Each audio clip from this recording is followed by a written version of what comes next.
Di sebuah kota kecil, ada sekolah menengah yang sudah berdiri sejak zaman penjajahan.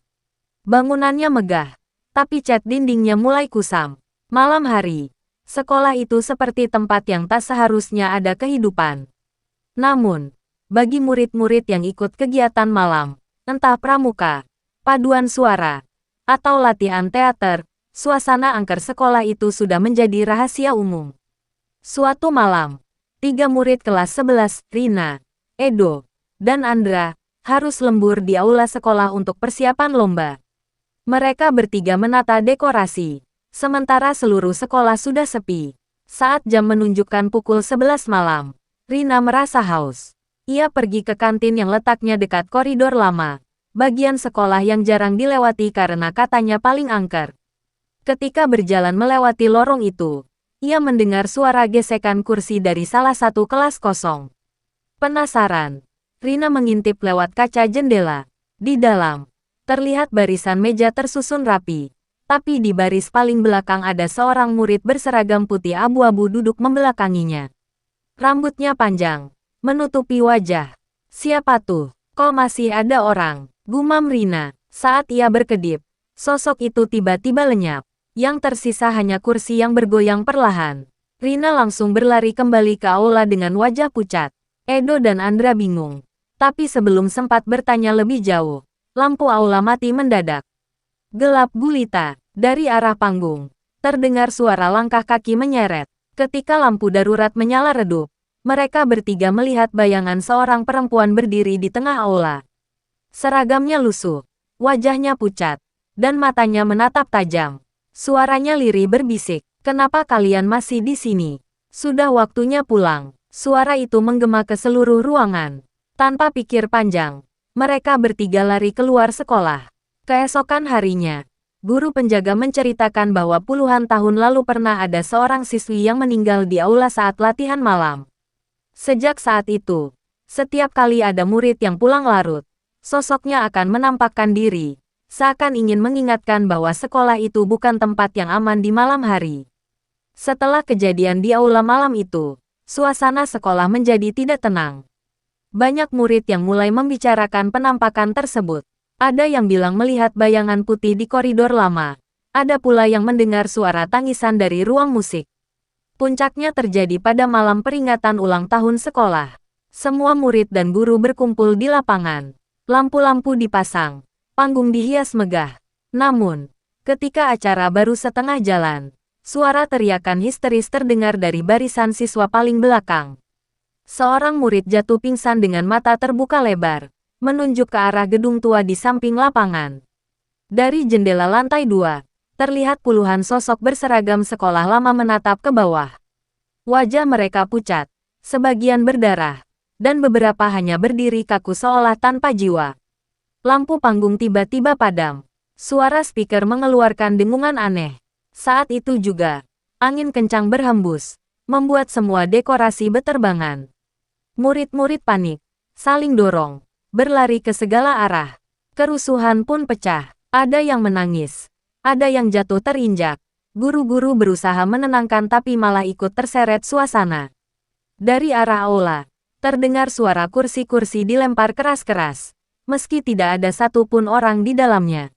Rina, Edo, dan Andra yang ikut di lapangan melihat jelas sosok perempuan berseragam lusuh yang pernah mereka temui sebelumnya.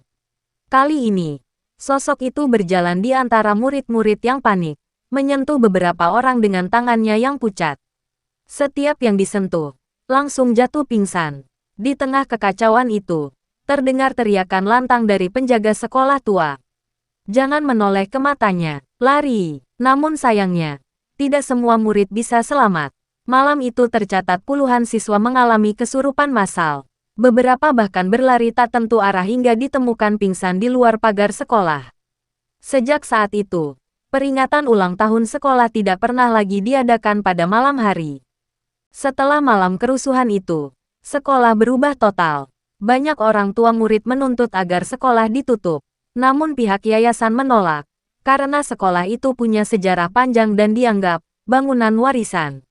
Beberapa hari setelah kejadian, Rina, Edo, dan Andra dipanggil kepala sekolah. Anehnya, Kepala sekolah tidak menegur mereka, malah bertanya rinci tentang apa yang mereka lihat malam itu. Dari percakapan itu, mereka tahu sesuatu. Dulu, sekitar tahun 80-an, ada seorang siswi bernama Rati yang meninggal di aula saat latihan malam. Tidak jelas penyebabnya. Ada yang bilang kecelakaan, ada yang bilang bunuh diri. Namun, yang tidak banyak tahu, Rati bukan satu-satunya korban. Ternyata, ada belasan murid lain yang meninggal secara misterius di tahun-tahun berbeda, selalu saat kegiatan malam. Cerita itu membuat bulu kuduk mereka merinding. Malam berikutnya, tanpa sengaja Edo mendengar suara gaduh di koridor lama. Ia mengintip dari balik pintu. Di dalam kelas kosong, ia melihat murid-murid berseragam jadul duduk rapi, seperti sedang belajar. Seorang guru tua masuk, wajahnya pucat, lalu menulis di papan tulis dengan kapur yang berderit keras. Tiba-tiba seluruh murid menoleh serentak ke arah Edo. Belasan pasang mata kosong menatapnya, dan seketika Edo terjatuh, tubuhnya kaku. Keesokan harinya, Edo tidak masuk sekolah. Saat dicari ke rumahnya, orang tuanya bilang Edo hanya duduk diam di kamar, terus menulis sesuatu di kertas kosong.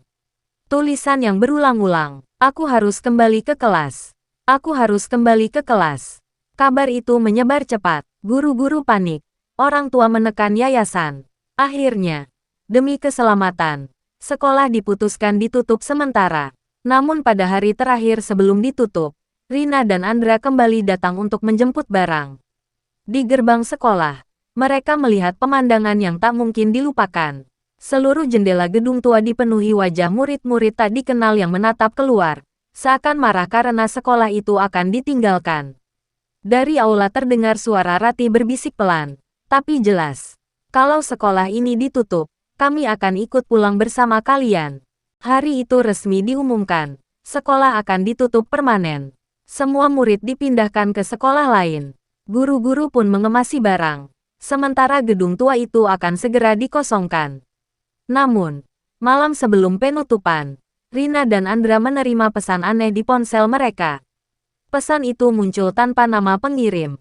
"Datanglah ke aula, jika tidak, temanmu tidak akan kembali." Mereka berdua tahu itu tentang Edo. Tanpa pikir panjang, mereka masuk ke sekolah yang sudah gelap. Gerbang memang terkunci. Tapi entah kenapa saat mereka dorong, gerbang terbuka sendiri dengan bunyi berderit panjang.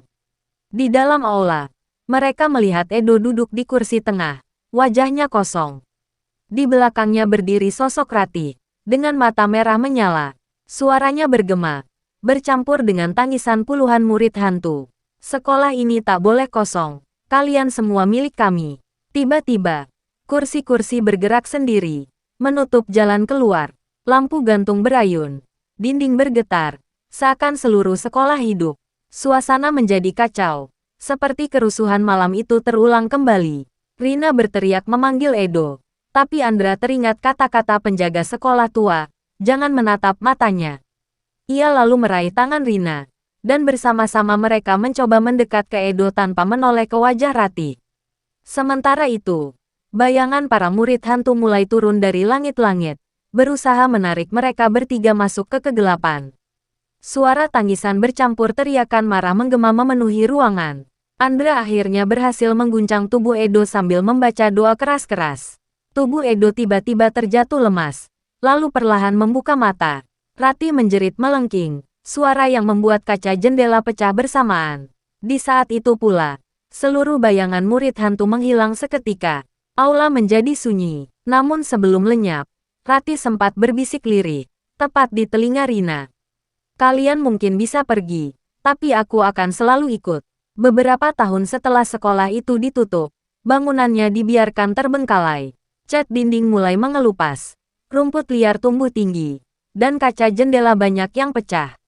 Orang-orang sekitar menganggapnya tempat terkutuk, tidak ada yang berani lewat malam-malam. Namun, seperti biasa, selalu ada orang iseng. Sekelompok remaja YouTuber horor datang ke sana untuk membuat konten. Mereka menyalakan kamera, bercanda sambil menantang diri masuk ke aula. Awalnya, hanya ada suara jangkrik dan angin malam.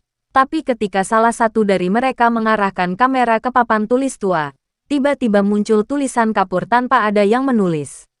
Kelas dimulai. Sekejap kemudian, semua kursi bergerak serempak, menimbulkan suara berderit panjang. Bayangan-bayangan murid duduk rapi, menoleh ke arah kamera. Salah satu YouTuber jatuh ketakutan. Kameranya menyorot ke pintu masuk. Di sana, berdiri sosok perempuan berseragam putih abu-abu.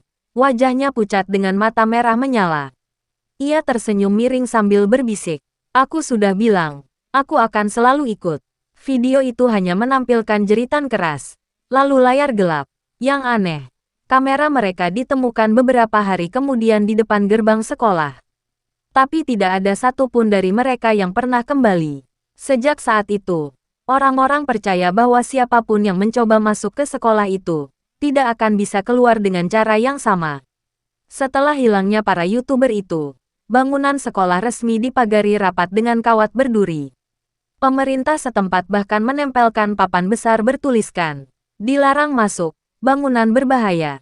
Namun larangan itu justru membuat sekolah tersebut semakin terkenal. Orang-orang dari luar kota datang, penasaran ingin membuktikan cerita yang beredar.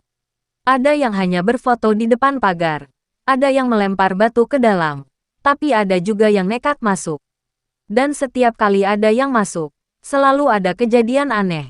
Ada yang keluar dengan mata kosong, hanya bisa menggumam, "Aku harus kembali ke kelas." Ada yang ditemukan pingsan di lapangan sekolah, dengan bekas cakar panjang di lengannya. Bahkan pernah ada sekelompok orang yang masuk bersama, tapi hanya separuh yang keluar, sisanya tak pernah ditemukan. Rina, Edo, dan Andra, yang kini sudah kuliah, mendengar kabar itu dengan hati berdebar. Mereka masih dihantui oleh kenangan masa SMA. Rina bahkan sering bermimpi buruk, duduk di kelas penuh murid-murid tanpa wajah. Sementara Ratih berdiri di depan papan tulis, tersenyum padanya. Suatu malam, Rina menerima telepon dari nomor tak dikenal. Saat diangkat, terdengar suara berderak seperti kapur digores di papan tulis. Lalu suara bisikan pelan. "Besok, giliranmu masuk kelas lagi."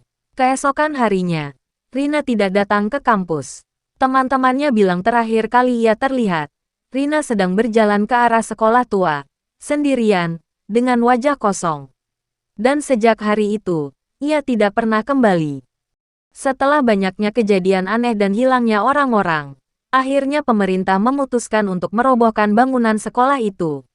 Warga sempat lega, berpikir kutukan akan berakhir. Hari pembongkaran pun tiba, alat berat mulai menghantam dinding aula. Kaca jendela berjatuhan, dan debu mengepul ke udara. Namun, ketika bagian aula dihancurkan, suara jeritan puluhan murid terdengar menggema begitu keras hingga para pekerja ketakutan dan lari terbirit-birit. Lebih mengerikan lagi, salah satu ekskavator tiba-tiba mati mendadak, mesinnya berasap. Dari dalam aula yang sudah separuh runtuh, terlihat bayangan murid-murid duduk rapi, seolah menolak dipisahkan. Proyek itu pun dihentikan. Pemerintah menutup rapat area tersebut dengan beton, menjadikannya tanah kosong yang tak tersentuh. Dari luar, hanya terlihat lahan lapang dipagari tinggi, seolah tak ada apa-apa. Tapi warga sekitar tahu, malam-malam tertentu, suara bel masuk sekolah masih terdengar dari balik pagar, diikuti suara kursi diseret dan langkah kaki berbaris. Hingga kini, orang-orang menyebutnya sekolah yang terkunci selamanya, tempat di mana murid-muridnya masih belajar dalam keabadian, menunggu korban baru untuk duduk di bangku kosong.